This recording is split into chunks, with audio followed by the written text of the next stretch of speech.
ई आकाशवाणी गोरखपुर है। अब रउआ सभे वेद प्रकाश पाठक से समाचार सुने। प्रधानमंत्री नरेंद्र मोदी देशवासियन से खेलन के प्रोत्साहन दिहले के आह्वान कैले हमें। वहाँ के कहने की हाल में संपन्न ओलंपिक के जरिए देश में खेलन के जौन गति मिलल हो ओके हर स्तर पर बढ़ावा दिहले के जरूरत बा। ओलंपिक ने बहुत बड़ा प्रभाव पैदा किया है। ओलंपिक के खेल पूरे हुए, अभी पैरालंपिक चल रहा है। देश को हमारे इस खेल जगत में जो कुछ भी हुआ विश्व की तुलना में भले कम होगा, लेकिन विश्वास भरने के लिए तो बहुत कुछ हुआ। आज युवा सिर्फ स्पोर्ट्स की तरफ देख ही रहा ऐसा नहीं है, लेकिन वह उससे जुड़ी संभावनाओं की भी ओर देख रहा है। आकाशवाणी से मन की बात कार्यक्रम में श्री मोदी कहना कि गांव और देश के और यो हिस्सन में खेल स्पर्धा के आयोजन करे के चाही, ऐसे खेलन का विकास होला। आज हॉकी का जादूगर मेजर ध्यानचंद के जयंती के याद करत श्री मोदी टोक्यो ओलंपिक में भारत के पुरुष और महिला हॉकी टीम के प्रदर्शन का उल्लेख करत कहना कि ई मेजर ध्यानचंद खातिर सच्ची श्रद्धांजलि हो। अंतरिक्ष के निजी क्षेत्र खातिर खोलने के सरकार के हाल के कदम का उल्लेख करत श्री मोदी कहने कि कॉलेज और विश्वविद्यालय के विद्यार्थी आ निजी क्षेत्र में कार्यरत युवा एह दिशा में तेजी से आगे बढ़ रहा हमें। श्री मोदी भरोसा जतौने कि आवे वाले दिनन में अंतरिक्ष से जुड़ल स्टार्टअप ढेर संख्या में आई हैं और भारतीय नौजवान ढेर संख्या में उपग्रह विकसित करी हैं। बिहने मनावल जाए वाले जन्माष्टमी पर्व का उल्लेख करत प्रधानमंत्री अपने हाल के अनुभव का जिक्र कैने। इस कान से संबंधित जदुरानी दासी से भेंट का संस्मरण वहाँ के साझा कैने।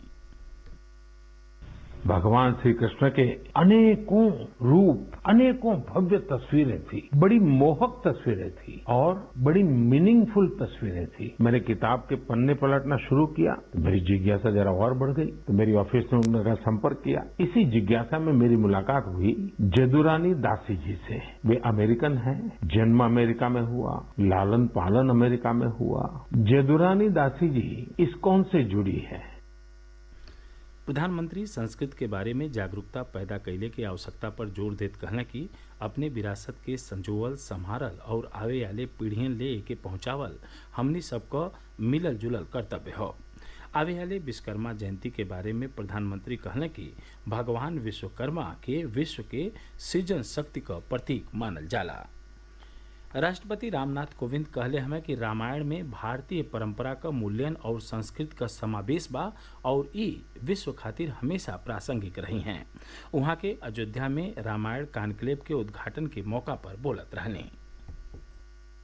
इस संदर्भ में रामचरितमानस की एक अत्यंत लोकप्रिय चौपाई का मैं उल्लेख करना चाहूंगा, जिसमें कहा गया है कि सिय राम में सब जग जानी, करो प्रणाम जोर जुग पानी। इस पंक्ति का भाव यह है कि हम पूरे संसार को ईश्वर में जानकर सभी को सादर स्वीकार करें। हम सब प्रत्येक व्यक्ति में सीता और राम को ही देखें। राम सबके हैं और राम सब में है। हमारे संवाददाता बतौले हमें कि राष्ट्रपति रामायण सम्मेलन का उद्घाटन कैले के साथे साथे अयोध्या में पर्यटन से जुड़ल कई गो विकास परियोजनों का शुरुआत कैले हैं। खूबसूरत अंदाज में सजे अयोध्या रेलवे स्टेशन पर विशेष रेलगाड़ी के पहुंचने के साथ ही राष्ट्रपति रामनाथ कोविंद अयोध्या की यात्रा करने वाले देश के पहले राष्ट्रपति बन गए। राष्ट्रपति ने रामायण कॉन्क्लेव का शुभारंभ किया, जो आज से शुरू होकर 1 नवंबर तक प्रदेश के विभिन्न स्थानों पर आयोजित की जाएगी। रामायण कॉन्क्लेव विभिन्न तिथियों पर अलग अलग चरणों में अयोध्या, गोरखपुर, बलिया, वाराणसी, विंध्याचल, चित्रकूट, ललितपुर, श्रृंगवेरपुर, बिठूर, बिजनौर, बरेली, गाजियाबाद, मथुरा, गढ़मुक्तेश्वर, सहारनपुर और लखनऊ में आयोजित होगी। रामायण कॉन्क्लेव में प्रातःकालीन सत्र में विशिष्ट कथावाचकों तथा रामायण के विद्वानों द्वारा रामायण के विभिन्न प्रसंगों पर सार गर्भित व्याख्यान और विचार विमर्श होंगे। सायंकालीन सत्र में रामायण और राम कथा से संबंधित सांस्कृतिक प्रस्तुतियां संपन्न होंगी। रामलीला और लोक बोलियों के कवि सम्मेलनों के माध्यम से राम कथा के विभिन्न संदर्भों को भी प्रस्तुत किया जाएगा। सुशील चंद्र तिवारी, आकाशवाणी समाचार, अयोध्या। प्रदेश में कोविड टीकाकरण का आंकड़ा 7 करोड़ 4 लाख के पार पहुंच चुकल हो। ई देश में कोनो भी एक राज्य में भइल सबसे बेसी टीकाकरण हो। और प्रदेश में कोविड संक्रमण के सक्रिय मामलन की संख्या लगातार कम हो रहा हो। इस समय प्रदेश में कोरोना संक्रमित मरीजन की संख्या खाली 265 रह गई हो। पिछला 24 घंटा में 2,19,229 कोविड नमूनन का जांच कल गई, जिसमें खाली 14 नमूनन में संक्रमण का पुष्टि भइल। पिछला 24 घंटा में कोविड का 35 मरीजन के स्वस्थ होखले का खबरी हो। एक साथ ही ई समाचार बुलेटिन पूरा भइल। नमस्कार।